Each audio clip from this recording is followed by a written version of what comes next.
Kas ir Stanley Quencher? Tā ir ļoti liela izmēra termokrūze, 1,2 litri liela. Tā ir ļoti ērta, stabils struktūras. Apakšdaļa ir tāda pati kā standarta termokrūzītēm, lai ērti un stabili var turēt mašīnas kafijas turētājā vai, teiksim, ratos.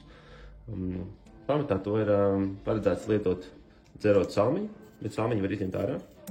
Un tad mēs redzam, ka te ir tāda kā blīvīte, lai tad, kad pudele apgāžās, tad ūdens netek ārā, bet jebkurā gadījumā viņi nav pilnīgi droši pat izlīšanām, jo ūdens aizvien pilēs, bet neizlīs.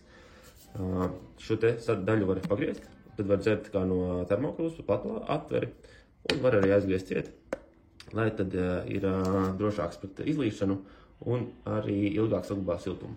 Vispār termokrūze ūdeni siltu saglabā 7 stundas, augstu 11 stundas, ja pieliek ledu, tad, protams, vēl ilgāk.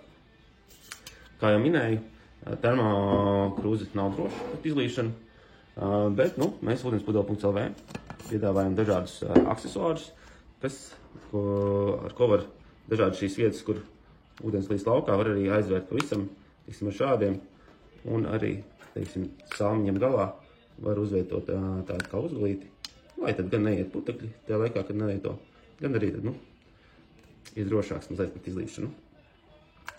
Vēl šos uzgalīšus var iegādāties daudz dažādās krāsainās krāsās, tā kā ir ko izvēlēties.